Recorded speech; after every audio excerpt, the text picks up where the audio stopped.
As a national project and an official activity of the signing entity, it is very important that countries dedicate significant time to setting up and preparing for the TNA process, which is what we'll talk about in this component.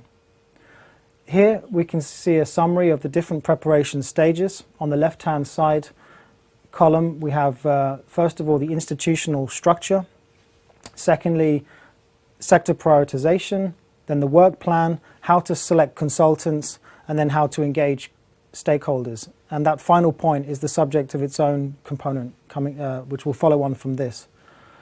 Now, at each preparation stage, we indicate who is primarily responsible for that stage. So in the case of the institutional structure, it is the TNA coordinator who works within the signing ministry, and that person is principally responsible for setting up the institutional structure, or designing the institutional structure for the country.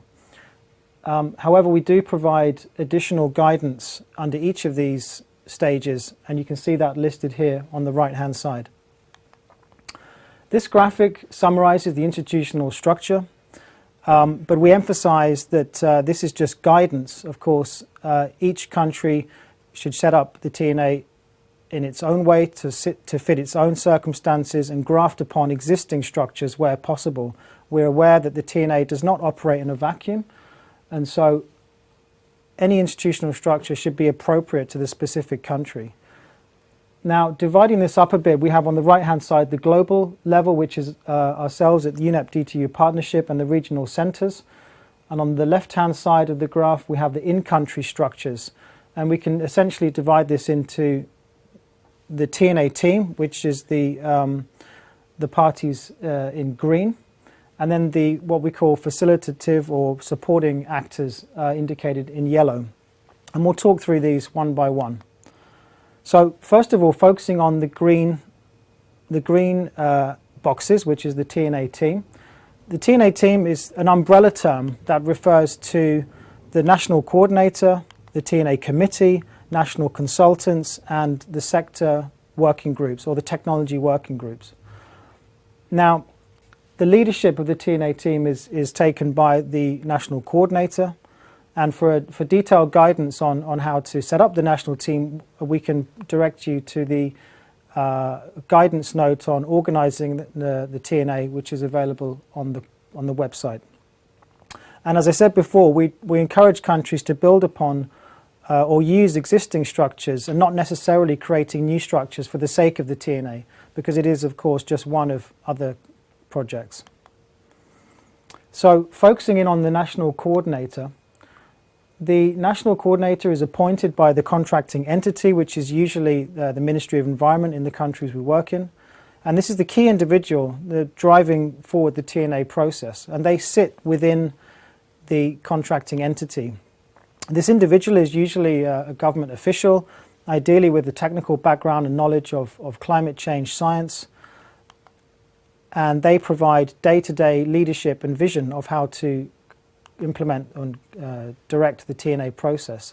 And so they're responsible for the overall management within the country, facilitating all the tasks within the project. They're also the official contact point for communications with UDP and also with the regional centres.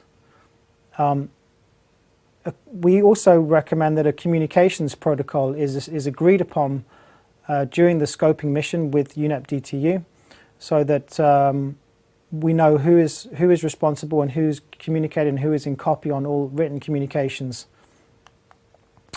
Secondly, looking at the National TNA Committee, which is the second component of the TNA team. This is made up of representatives from ministry, civil society, the private sector and academia.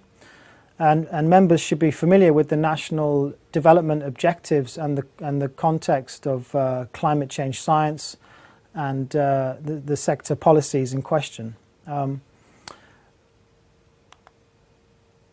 The role or purpose of the TNA committee is to ensure regular input from key actors and agents, and to help identify and confirm the national development priorities and priority sectors. They also decide upon the makeup of the sectoral or technology working groups.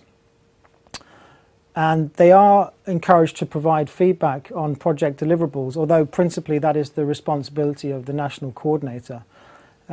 When deciding upon who should make up the National TNA Committee, we recommend that it should be made up of no more than 10 members, just for the sake of simplicity. That in our experience is the optimal number. Now, when we think about the national consultants, this is a very important aspect of the TNA team because these individuals are responsible for completing the substantive analytical work. And the majority of the budget, in fact, goes to paying for national consultants. So it's very important that the right people are hired, and we'll talk about that a bit later on in this component. The national consultants will also be the ones that attend the regional training workshops. We'll get training on specific methodologies for the project, and they will work in close partnership with the national coordinator. The final element of the TNA team is the sectoral working groups. Now, these can be set up on either on a sector-specific or technology-specific basis. But that is a decision that we leave to the national teams to decide upon and what best fits the local circumstances. But the overall purpose is to enable input by key stakeholders, and their expertise also contributes to the prioritization and the barrier analysis, the enabling framework, and the technology action plans. As with the committee, we recommend that smaller groups are more manageable and more optimal. And although we say that countries are free to decide upon whether it's sector or technology based, we do recommend that these groups are made up of individuals from policy making units within ministries, as well as individuals from regulatory agencies, private and public sector industry, technology suppliers, the finance sector, as well as technology users, whether they be households, SMEs, farmers, and also technology experts within the countries. So that was the TNA team. Now we look at the supporting or facilitating actors in the process. At the national level, we can talk about the National Steering Committee. Now, there's been a lot of discussion about the National Steering Committee. This is something that is very important for countries to set up in order to plug in the TNA process at a higher level to achieve political buy-in, if you like. So it should be made up of relevant ministries responsible for policy making and key stakeholders from the private sector that have an interest in climate change technologies. Flexibility is key, and there are many overlaps between this and the TNA committee. However, it is this higher level plug-in that we seek to achieve with the National Steering Committee. What is often the case is that there are existing structures in place, such as interministerial climate change committees, and we recommend that this project, the TNA project, plug into these existing high-level structures. And ideally, they would only meet 2 or 3 times throughout the life of the project. Finally, identifying and engaging relevant stakeholders. This is a fundamental aspect of the TNA process that we'll talk about in the next component. And therefore, significant time and effort should be made by the consultants to engage specific stakeholders. And we see this as fundamental, not as a box-ticking exercise, but one that reflects